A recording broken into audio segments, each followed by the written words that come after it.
వైసీపీకి గట్టి షాక్ తగిలింది. ఆ పార్టీ ముఖ్య నేత, రాజ్యసభ ఎంపీ వేమిరెడ్డి ప్రభాకర్ రెడ్డి రాజీనామా చేశారు.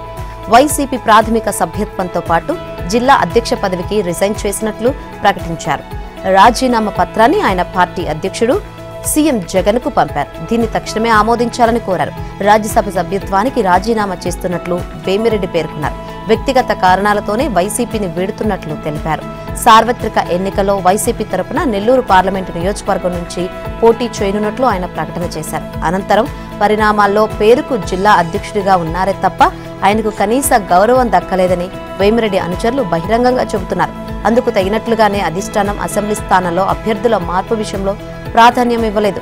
ఇటీవల నెల్లూరు నగర సమన్వయకర్తగా ఎండీ ఖలీల్ను నియమించారు. దీంతో వేమిరెడ్డి తీవ్ర మనస్తాపానికి గురయ్యారు. అప్పటి నుంచి వైసీపీ కార్యక్రమాలకు దూరంగా ఉంటున్నారు. పార్టీని వీడేందుకు సిద్ధపడ్డారు. ఈ క్రమంలోనే పార్టీకి ఎంపీ పదవికి రాజీనామా చేస్తున్నట్లు ప్రకటించారు. ముఖ్యమంత్రి రేవంత్ రెడ్డి సంచలన ప్రకటన చేశారు. వారం రోజుల్లో తెల్ల కార్డు ఉన్న ప్రతి పేద ఇంటికి 200 యూనిట్లు ఉచిత విద్యుత్, 500కే గ్యాస్ సిలిండర్ అందిస్తామని సీఎం రేవంత్ రెడ్డి ప్రకటించారు. సీఎంగా బాధ్యతలు స్వీకరించిన తర్వాత సొంత నియోజకవర్గమైన కొడంగల్లో తొలిసారి ఆయన పర్యటించారు. 4,369 కోట్ల విలువైన 20 అభివృద్ధి పనులను ఆయన శంకుస్థాపన చేశారు. కోస్గిలో ఏర్పాటు చేసిన సభలో రేవంత్ ప్రసంగించారు. మార్చి 15న రైతు బంధు, రైతు భరోసా అమలు చేస్తామని వెల్లడించారు. రైతులకు 2 లక్షల రుణమాఫీ చేసే బాధ్యత తీసుకుంటానని స్పష్టం చేశారు.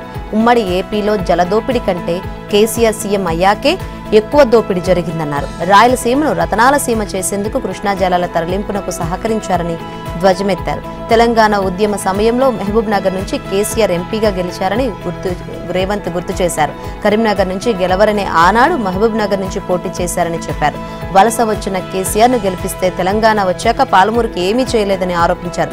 పాలమూరు ప్రజలకు క్షమాపణ చెప్పిన తర్వాతే కేసీఆర్ ఓటు అడగాలని కోరారు. బీజేపీ, బీఆర్ఎస్ మధ్య చీకటి ఒప్పందం కుదిరిందని సీఎం రేవంత్ వ్యాఖ్యానించారు. 2014లో నరేంద్ర మోదీ జిల్లాకు వచ్చినప్పుడు ఇచ్చిన హామీని ఎందుకు నెరవేర్చలేదని ప్రశ్నించారు. పాలమూరు, రంగారెడ్డి ఎత్తిపోతల జాతీయ ప్రాజెక్టు చేస్తామని మోదీ చేసిన భాషలు ఎందుకు అమలు కాలేదన్నారు. 4 బీజేపీ ఎంపీలు ఉన్నా రాష్ట్రానికి 4 రూపాయలు కూడా తీసుకురాలేదని రేవంత్ ఆక్షేపించారు. పార్లమెంటు ఎన్నికల్లో తెలంగాణ నుంచి 14 ఎంపీ సీట్లు గెలవాలని లక్ష్యంగా పెట్టుకున్నామన్నారు. మహబూబ్ నగర్ నుంచి వంశీచందర్ రెడ్డిని భారీ మెజారిటీతో గెలిపించాలని రేవంత్ కోరారు. కేంద్ర రక్షణ శాఖ మంత్రి రాజ్నాథ్ సింగ్ సంచలన వ్యాఖ్యలు చేశారు. ఇండో పసిఫిక్ ప్రాంతంలో శాంతి, స్థిరత్వం ఉండాలనేది భారత సంకల్పమని తేల్చి చెప్పారు. విశాఖలో తూర్పు నౌకాదళం ఆధ్వర్యంలో నిర్వహిస్తున్న మిలాన్ 2024ను సముద్రిక ఆడిటోరియంలో ఆయన లాంఛనంగా ప్రారంభించారు. ఈ సందర్భంగా రాజ్నాథ్ సింగ్ మాట్లాడారు. హిందూ మహాసముద్రంలో ఎక్కడ ఏ విపత్తు జరిగినా మొదట భారతదేశమే స్పందిస్తుందని రాజ్నాథ్ సింగ్ తెలిపారు. ఆపదలో ఉన్నప్పుడు నౌకలు, వాటి చిహ్నాలు ఏ దేశానివి అని ఆలోచించమన్నారు. రక్షణ కల్పించడమే తమ ప్రధాన లక్ష్యంగా గుర్తిస్తామన్నారు. విస్తృత సామూహిక ప్రయోజనాల కోసం సముద్రపు దొంగలను మట్టుబెట్టడమే కాకుండా ఎటువంటి ముప్పునైనా ఎదుర్కొనేందుకు తాము సిద్ధంగా ఉంటామన్నారు. పొరుగు దేశాలతో స్నేహ సంబంధాలు పెంచుకోవడానికి మిలాన్ వంటి కార్యక్రమాలు దోహదపడతాయన్నారు.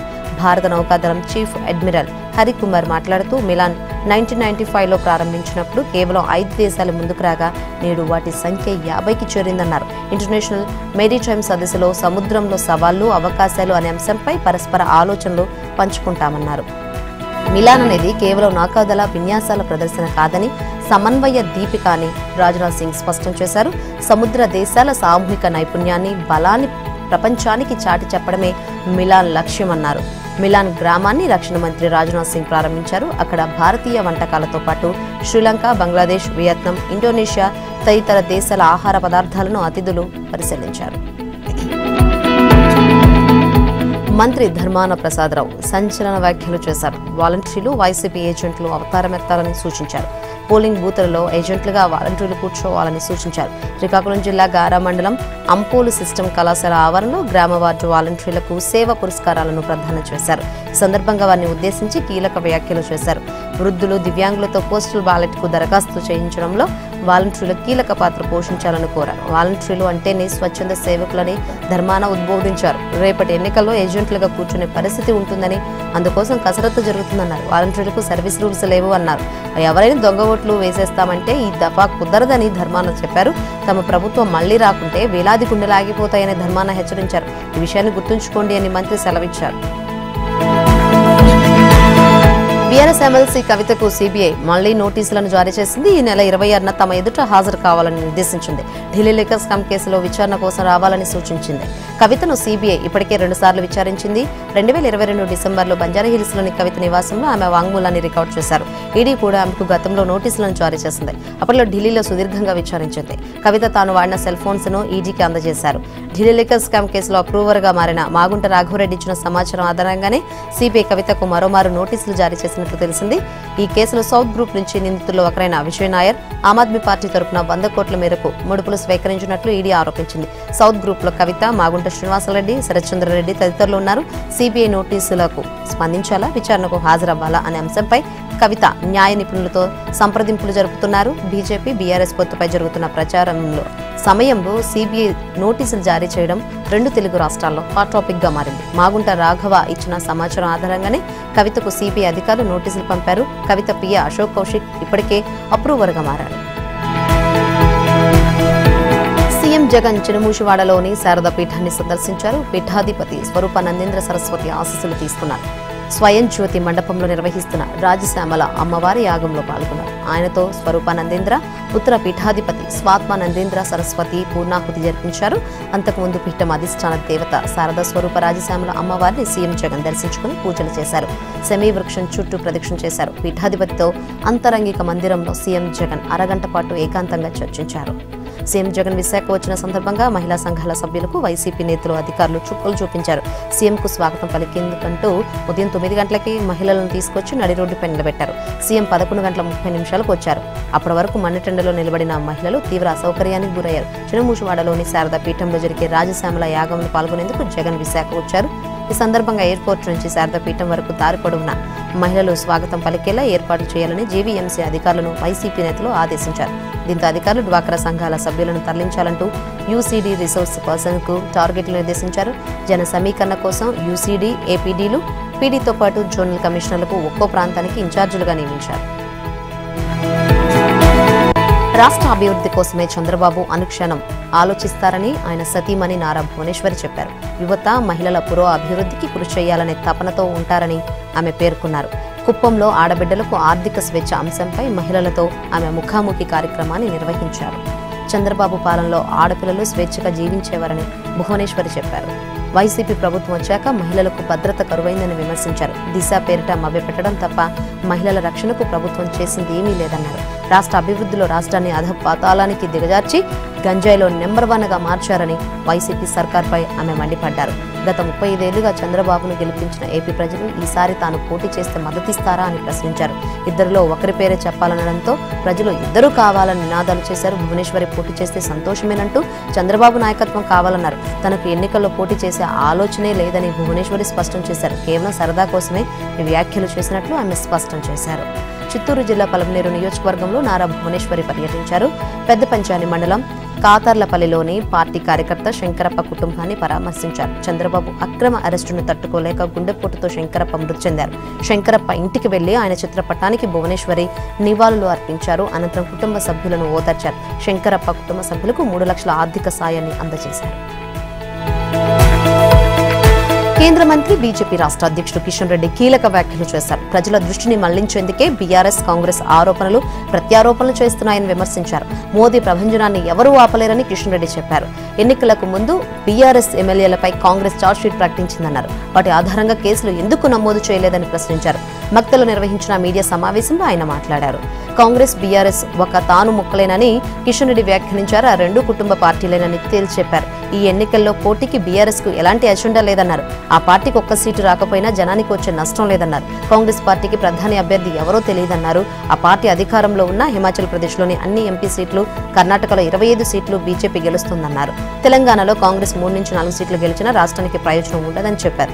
మోదీ మరోసారి ప్రధాని కాకుండా ఎవరూ ఆపలేరని కిషన్ రెడ్డి చెప్పారు. తెలంగాణలో బీజేపీ అత్యధిక సీట్లు గెలుస్తుందని ఆయన ధీమా వ్యక్తం చేశారు. తెలంగాణలో కాంగ్రెస్ ప్రభుత్వంపై వ్యతిరేకత మొదలైందన్నారు. ఆ పార్టీ సాధ్యం కాని హామీలిచ్చి అధికారంలోకి వచ్చిందని కిషన్ రెడ్డి వ్యాఖ్యానించారు. సోనియా కుటుంబానికి సేవ తప్ప హామీల అమలుపై వారికి దృష్టి లేదన్నారు. ఎన్నికల సమయంలో హామీ ఇచ్చిన 6 గ్యారంటీలను ఎప్పుడు అమల్లోకి తీసుకొస్తారో కాంగ్రెస్ నేతలు చెప్పాలని కిషన్ రెడ్డి డిమాండ్ చేశారు. ఎన్ని లక్షల కోట్లు అవసరమో, ఎలా సమకూర్చుకుంటారో ప్రజలకు వివరించాలని పట్టుబట్టారు. ఆర్టీసీలో ఉచిత ప్రయాణం ద్వారా ప్రజల జీవితాల్లో వెలుగులు రావు అని పేర్కొన్నారు. మహాలక్ష్మి పథకం కింద మహిళలకు 2500 ఎప్పటి నుంచి ఇస్తారని కిషన్ రెడ్డి ప్రశ్నించారు. కాంగ్రెస్ నేతలపై వైసీపీ సర్కార్ ఉక్కుపాదం మోపింది. కీలక నేతలను గృహ నిర్బంధం చేసింది. దగా డీఎస్సీ కాదు, మెగా డీఎస్సీ ప్రకటించాలని డిమాండ్ చేస్తూ సెక్రటరియట్ కు కాంగ్రెస్ పార్టీ పిలుపునిచ్చింది. ఈ నేపథ్యంలో ఎక్కడికక్కడ కాంగ్రెస్ నేతలను పోలీసులు గృహ నిర్బంధం చేస్తున్నారు. పీసీసీ అధ్యక్షురాలు షర్మిల విజయవాడ చేరుకున్నారు. బాపులపాడు మండలం అంబాపురంలోని కేవీపీ రామచంద్రరావు నివాసానికి వెళ్తున్న సమయంలో పోలీసులు దాడులు అధికమయ్యాయి. దీంతో ఆమె కాంగ్రెస్ రాష్ట్ర కార్యాలయమైన ఆంధ్రరత్న భవన్లోనే ఉండిపోయారు. పార్టీ కార్యాలయంలోనే బస చేసి తర్వాత చలో సెక్రటరియట్ కు బయలుదేరి వెళ్లనున్నారు. గృహ నిర్బంధాలపై షర్మిల ఎక్స్ వేదికగా స్పందించారు. నిరుద్యోగుల పక్షాన పోరాటానికి పిలుపునిస్తే హౌస్ అరెస్టులు చేయడం అమానుషమన్నారు. వేలాదిగా తరలివస్తున్న కాంగ్రెస్ శ్రేణులను ఎందుకు ఆపుతున్నట్లు అని షర్మిల ప్రశ్నించారు. ప్రజాస్వామ్యంలో నిరసన తెలిపే హక్కు తమకు లేదా అని ప్రశ్నించారు. తను హౌస్ అరెస్టు కాకుండా ఉండేందుకు పోలీసులను తప్పించుకోవడానికి వ్యూహాత్మకంగా అడుగులు వేయాల్సి వచ్చిందని షర్మిల చెప్పారు. కాంగ్రెస్ కార్యాలయంలో గడపాల్సిన పరిస్థితి రావడం మీకు అవమానం కాదా అని జగన్ను ఉద్దేశించి ఆమె ప్రశ్నించారు. మమ్మల్ని ఆపాలని చూస్తున్నారు అంటే భయపడుతున్నట్లే కదా అని షర్మిల అన్నారు. నిరుద్యోగుల పక్షాన పోరాటం ఆపేది లేదు అని షర్మిల స్పష్టం చేశారు.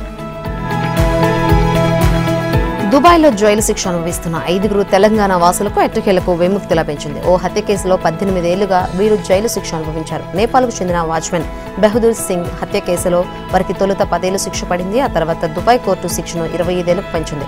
మాజీ మంత్రి కేటీఆర్ నేపాల్ వెళ్లి హతుని కుటుంబ సభ్యులకు 15 లక్షల పరిహారం స్వయంగా చెల్లించి క్షమాభిక్ష పత్రం రాయించారు. నిబంధనలు మారడంతో తెలంగాణ వాసుల విడుదలకు ప్రతిబంధకం ఏర్పడింది. అనారోగ్య కారణాలు చూపుతూ నిందితుల తరపు న్యాయవాదులు మరోసారి ప్రయత్నించారు. దీనిని అంగీకరించిన దుబాయ్ కోర్టు శిక్ష పూర్తి సమయానికి 7 ఏళ్ల ముందే వారిని విడుదల చేసింది. దుబాయ్ నుంచి సిరిసిల్ల, రుద్రంగి, కోనరావుపేట మండలానికి చెందిన 5 హైదరాబాద్ చేరుకున్నారు. 18 ఏళ్ల తర్వాత కుటుంబ సభ్యులను కలుసుకోవడంతో శంషాబాద్ ఎయిర్పోర్ట్లో భావోద్వేగ వాతావరణం నెలకొంది. గిరిజన సంక్షేమ శాఖ ఎగ్జిక్యూటివ్ ఇంజనీర్ జగజ్యోతిని నాంపల్లి కోర్టులో ఏసీబీ అధికారులు హాజరుపరిచారు. కాంట్రాక్టర్ నుంచి 84,000 లంచం తీసుకుంటూ ఏసీబీకి ఆమె పట్టుబడ్డారు. ఉస్మానియా ఆసుపత్రిలో వైద్య పరీక్షల అనంతరం ఏసీబీ కోర్టులో న్యాయమూర్తి ఎదుట ప్రవేశపెట్టగా 14 రోజులు రిమాండ్ విధించారు. అనంతరం ఆమెను చెంచులగూడ జైలుకు తరలించారు. జగజ్యోతి నివాసంలో సోదాలు చేసిన అధికారులు 65 లక్షల నగదు, 1.51 కోట్ల విలువైన 3.639 కిలోల బంగారం, ఫ్లాట్లు, వ్యవసాయ భూములకు సంబంధించిన పత్రాలను స్వాధీనం చేసుకున్నారు. భూముల విలువ అంచనా వేయాల్సి ఉందని ఏసీబీ వ్యాఖ్యానించింది. 2 తెలుగు రాష్ట్రాల్లోనూ ఆమెకు అపారమైన ఆస్తులు ఉన్నట్లు ఏసీబీ అధికారులు గుర్తించారు. జనసేన అధినేత పవన్ కళ్యాణ్ భీమవరంలో పర్యటించారు. టీడీపీ ముఖ్య నేతలతో ఆయన భేటీ అయ్యారు. టీడీపీ జిల్లా అధ్యక్షురాలు తోట సీతారామలక్ష్మి, మాజీ ఎమ్మెల్యే పులపర్తి ఆంజనేయులు ఇళ్లకు వెళ్లి పవన్ కలిశారు. రానున్న ఎన్నికల్లో భీమవరంలో జనసేన, టీడీపీ అనుసరించాల్సిన వ్యూహాలపై చర్చించారు. దుష్ట పాలన నుంచి రాష్ట్రాన్ని కాపాడడమే అందరి లక్ష్యం కావాలన్నారు. అందుకోసం అందరూ కలిసికట్టుగా పనిచేయాలన్నారు. అంతకుముందు పవన్ కు ఇరు పార్టీల నేతలు ఘన స్వాగతం పలికారు. పట్టణంలోని భారీ ర్యాలీ నిర్వహించారు. స్థానిక నిర్మలాదేవి ఫంక్షన్ హాల్లో జనసేన, టీడీపీ నేతలు సమావేశమయ్యారు. భవిష్యత్ కార్యాచరణపై నేతలతో పవన్ చర్చించారు. కుటుంబాలను విచ్ఛిన్నం చేసే వ్యక్తి జగన్ అని పవన్ కళ్యాణ్ వ్యాఖ్యానించారు. మనుషులను వెడగొట్టే ఆయన సంస్కృతి కుటుంబంలోకి కూడా వెళ్లిపోయిందన్నారు. వివిధ కులాలు కొట్టుకు చావాలనేదే జగన్ నైజమని పేర్కొన్నారు. సమాజాన్ని కలిపే వారినే జనం గుర్తుపెట్టుకుంటుందన్నారు. ప్రాణత్యాగం చేయడంతోనే పొట్టి శ్రీరాములను గుర్తుపెట్టుకుంటున్నామన్నారు. వైసీపీ ఎమ్మెల్సీ కారు డ్రైవర్ను చంపి డోర్ డెలివరీ చేయడం అన్యాయమన్నారు. సొంత చెల్లికి ఆస్తి ఇవ్వని వ్యక్తి మనకేం చేస్తారని పవన్ వ్యాఖ్యానించారు. నేను ఎవరినైనా నమ్మితే చిత్తశుద్ధితో పనిచేస్తానని పవన్ చెప్పారు. అందరితో కలిసి ఉమ్మడి లక్ష్యం సాధించాలని కోరుకుంటానన్నారు. అప్పులు తెచ్చి బట్టలు నొక్కడం ఎందుకు అని పవన్ ప్రశ్నించారు. ఏ ప్రభుత్వం వచ్చినా పథకాలు కొనసాగించాల్సిందేనని జగన్ అన్నారు. సంక్షేమ పథకాలు భవిష్యత్తులోనూ కొనసాగుతాయని పవన్ చెప్పారు. గత ఎన్నికల్లో ఓడిపోయాక మరింత బలపడ్డామన్నారు. మీరు సిద్ధమంటే మేము యుద్ధం అంటామని పవన్ వ్యాఖ్యలు చేశారు. సెకండరీ గ్రేడ్ టీచర్స్ పోస్టుల భర్తీపై హైకోర్టు స్టే విధించింది. ఎస్జీటీ పోస్టులకు బీఈడీ అభ్యర్థుల అనుమతిని నిరాకరించింది. ఈ విషయాన్ని రాష్ట్ర ప్రభుత్వం తరపున అడ్వకేట్ జనరల్ శ్రీరామ్ ఉన్నత న్యాయస్థానానికి తెలిపారు. బీఈడీ అభ్యర్థులను ఎస్జీటీ పోస్టులకు అనుమతించడంపై హైకోర్టులో పిటిషన్ దాఖలైంది. తొలుత విచారణ చేపట్టిన కోర్టు నేటికి వాయిదా వేసింది. బీఈడీ అభ్యర్థులను అనుమతించే రూల్పై స్టే విధించి ఆదేశాలు జారీ చేసింది. విచారణ సమయంలో ఉన్నత న్యాయస్థానం కీలక వ్యాఖ్యలు చేసింది. ఎస్జీటీ పోస్టుల భర్తీకి బీఈడీ అభ్యర్థులను ప్రభుత్వం అనుమతించడాన్ని ప్రాథమికంగా తప్పుపట్టింది. ఈ నిర్ణయం సుప్రీంకోర్టు తీర్పునకు భిన్నంగా ఉందని స్పష్టం చేసింది. విద్యార్థులతో ప్రయోగాలు చేస్తామంటే ఒప్పుకునేది లేదని తేల్చెప్పింది. ఒకనొక దశలో డీఎస్సీ నోటిఫికేషన్ పై స్టే ఇచ్చేందుకు ధర్మాసనం సిద్ధపడింది. హాల్ టికెట్స్ జారీ చేయవద్దని వ్యాఖ్యానించింది. దీనిపై అడ్వకేట్ జనరల్ శ్రీరామ్ స్పందించారు. మధ్యంతర ఉత్తర్వులు ఇవ్వద్దని అభ్యర్థించారు. హాల్ టికెట్లను ఈ నెల 22 నుంచి జారీ చేస్తామన్నారు. విచారణ 21కి వాయిదా వేయాలని కోరారు. ఈ మేరకు ధర్మాసనం విచారణ చేపట్టి తాజా ఆదేశాలు ఇచ్చింది. ఏపీలో ఇసుకాసురుల ఇష్టారాజ్యం కొనసాగుతుంది. ఇదే విషయాన్ని ఎన్జీటీ స్పష్టం చేసింది. ఏపీలో ఇసుక అక్రమ తవ్వకాలపై ఎన్జీటీ విచారణ చేపట్టింది. ఇసుక తవ్వకాలపై కేంద్ర అటవీ పర్యావరణ మంత్రిత్వ శాఖ ఎన్జీటీకి నివేదిక ఇచ్చింది. గుంటూరు, కృష్ణా జిల్లాల యంత్రాలతో ఇసుక తవ్వకాలు జరుగుతున్నాయని పేర్కొంది. ఎలాంటి అనుమతులు లేకుండా 24 గంటల తవ్వకాలు చేపడుతున్నారని వివరించింది. ఒక్కొక్క రీచ్లో రోజుకు 2000 టన్నుల మేర తవ్వకాలు కొనసాగుతున్నాయని వెల్లడించింది. శాటిలైట్ చిత్రాల ద్వారా తవ్వకాల ఆధారాలు సేకరించామని వివరించింది. ఎలాంటి ఈసీలు లేకుండా ఏపీలో తవ్వకాలు చేస్తున్నారని తెలియజేసింది. గతంలో ఎన్జీటీ ఇచ్చిన ఆదేశాలు అమలు కావట్లేదని పేర్కొంది. విచారణ సందర్భంగా ఎన్జీటీ కీలక వ్యాఖ్యలు చేసింది. ఇసుక తవ్వకాలపై కలెక్టర్ల నివేదిక, కేంద్ర మంత్రిత్వ శాఖ నివేదిక పూర్తి భిన్నంగా ఉన్నాయని పేర్కొంది. సుప్రీంకోర్టులో కూడా ఈ కేసు విచారణ జరుగుతుంది. ఏం చేయాలనేది న్యాయస్థానమే తెలుస్తుందని స్పష్టం చేసింది. నివేదికను సర్వోన్నత న్యాయస్థానానికి నివేదికను అందజేస్తామని తెలిపింది. సంగారెడ్డి జిల్లా వాసులకు సైబర్ నేరగాళ్లు వల విసురుతున్నారు. సంగారెడ్డి జిల్లాలో సైబర్ నేరాలు రోజురోజుకు అధికమవుతున్నాయి. సైబర్ నేరగాళ్ల ఉచ్చులో చిక్కుని అమీన్పూర్ భవానీపురానికి చెందిన ఓ ప్రైవేట్ ఉద్యోగి 15,37,000 పోగొట్టుకున్నాడు. పార్ట్ టైం జాబ్ అంటూ వచ్చిన మెసేజ్ కు స్పందించి పలు దఫాలుగా డబ్బులు చెల్లించాడు. కమిషన్ ఇవ్వాలని అడిగితే సైబర్ నేరగాళ్లు స్పందించడం లేదు. గత నెలలో హెచ్ఎంటీ స్వర్ణపురి కాలనీకి చెందిన ఓ అడ్వకేట్ కూడా నకిలీ ఆన్లైన్ ట్రేడింగ్ లో పాల్గొని 25,71,000 పోగొట్టుకున్నాడు. ఆన్లైన్ ట్రేడింగ్ అకౌంట్ కోసం తన వివరాలను యాప్ లో నమోదు చేసి భారీ మొత్తాన్ని పోగొట్టుకున్నాడు. లాభాల గురించి ఎటువంటి స్పందన రాకపోవడంతో లబోదిబోమన్నాడు. న్యాయం చేయాలని కోరుతూ చివరకు ఆయన అమీన్పూర్ పోలీసులకు ఫిర్యాదు చేశాడు. తెలంగాణ పోరు యాత్రలకు బీఆర్ఎస్ సిద్ధమవుతుంది. ప్రాజెక్ట్స్ పై కాంగ్రెస్ ప్రభుత్వ వైఖరికి నిరసనగా యాత్రలకు ప్లాన్ చేస్తుంది. ఉత్తర దక్షిణ తెలంగాణను కవర్ చేసేలా ప్రణాళికలు రచిస్తోంది. హైదరాబాద్ లో భారీ సభతో ముగించేలా ప్లాన్ గీస్తోంది. కాంగ్రెస్ ప్రభుత్వంపై పోరుకు ప్రతిపక్ష బీఆర్ఎస్ నీళ్ల అంశాన్ని ప్రధాన ఎజెండాగా ఎంచుకుంది. ఇప్పటికే కృష్ణానదిపై ఉన్న ప్రాజెక్టులను కేంద్ర ప్రభుత్వానికి అప్పగించడానికి అంగీకరించారని ఆరోపిస్తూ నల్గొండలో బీఆర్ఎస్ భారీ బహిరంగ సభ నిర్వహించింది. అప్పుడు ఆందోళన ఉధృతం చేయడం కోసం మరో ఉద్యమ కార్యాచరణను సిద్ధం చేస్తుంది. కృష్ణా, గోదావరి జలాలు ఇచ్చి సాగు తాగునీటి అవసరాలు తీర్చాలని, ప్రాజెక్టులను పరిరక్షించాలని పోరు యాత్రలకు సిద్ధమవుతుంది. కృష్ణా, గోదావరి జలాలపై కుట్ర చేస్తూ రైతులను ఇబ్బంది పెట్టే పనులు ప్రభుత్వం చేస్తుందని బీఆర్ఎస్ ఆరోపిస్తుంది. దాని ప్రజల్లోకి తీసుకువెళ్లాలని డిసైడ్ అయింది. అందుకోసం ప్రాజెక్టుల పరిరక్షణ పేరిట యాత్రలకు సిద్ధమవుతుంది. ఉత్తర దక్షిణ తెలంగాణ నుంచి యాత్రలకు ప్లాన్ చేస్తున్నారు. కాళేశ్వరం నుంచి ఒక యాత్రను, నాగార్జున సాగర్ నుంచి మరో యాత్రను మొదలు పెట్టాలని భావిస్తున్నారు. ఈ పాదయాత్రలకు బీఆర్ఎస్ వర్కింగ్ ప్రెసిడెంట్ కేటీఆర్, మాజీ మంత్రి హరీష్ రావు నేతృత్వం వహించే అవకాశం ఉంది.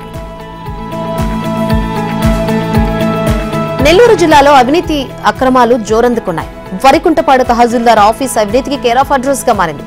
రెవెన్యూ కార్యాలయంలో అడ్డు అదుపు లేకుండా పట్టాదారుల పేర్లు మారిపోతూ ఉండడంతో రైతులు ఆందోళన చెందుతున్నారు.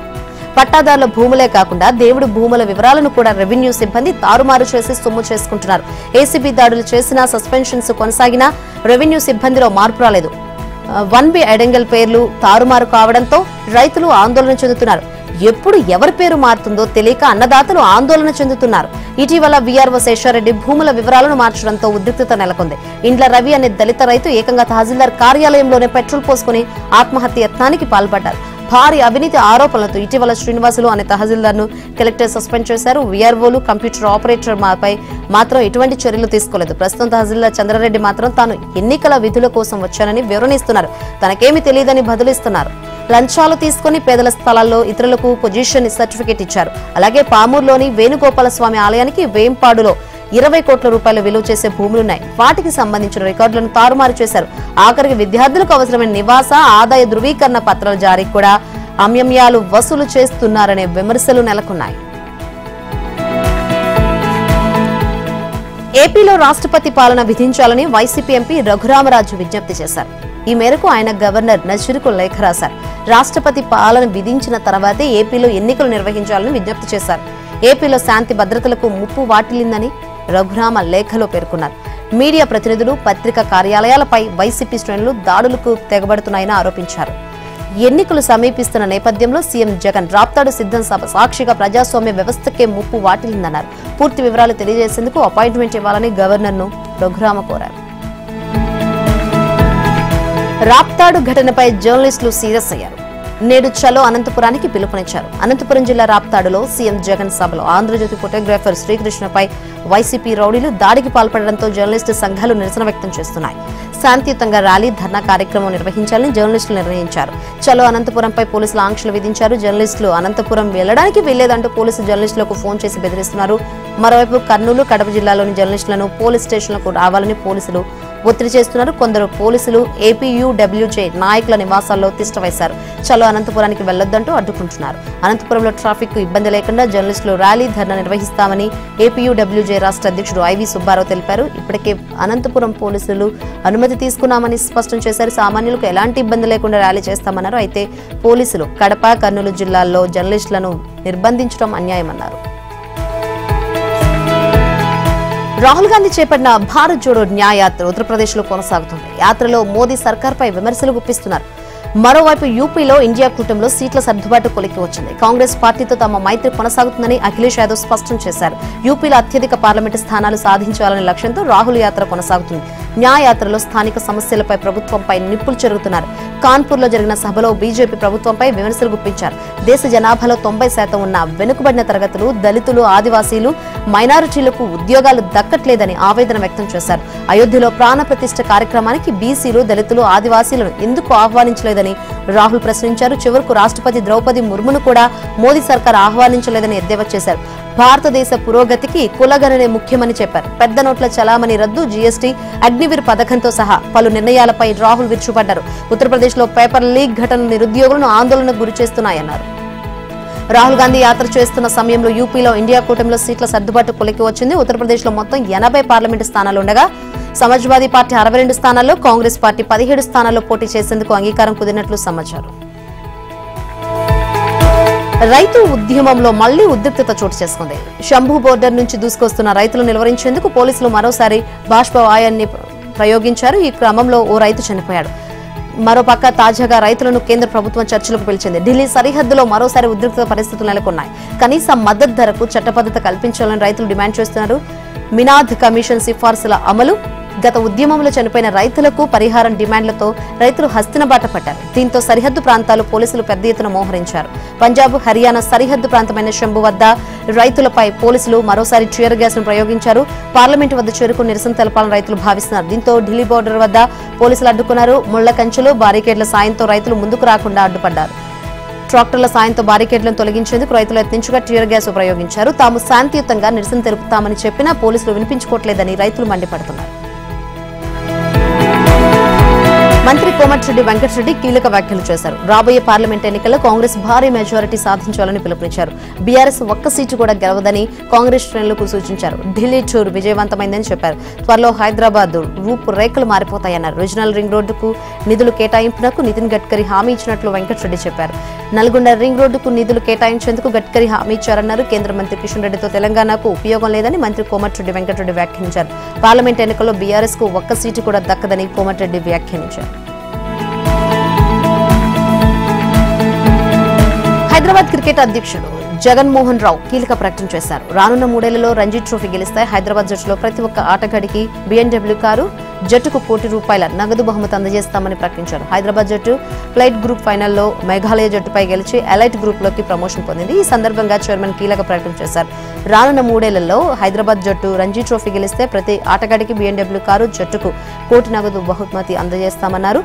ఆటగాళ్లను ప్రోత్సహించడమే ఈ రివార్డు లక్ష్యమని పేర్కొన్నారు. హెచ్సీఏ పరిధిలోకి వచ్చే 10 జిల్లాల్లోని ప్రధాన కార్యాలయాల్లో ఓ మినీ స్టేడియం ఏర్పాటు చేసి ప్రతిభను వెలికితీస్తామని ఆయన ప్రకటించారు. మెయిన్ ఉద్ దౌలా టోర్నమెంట్ ను కూడా పునరుద్ధరిస్తామని ఆయన చెప్పారు.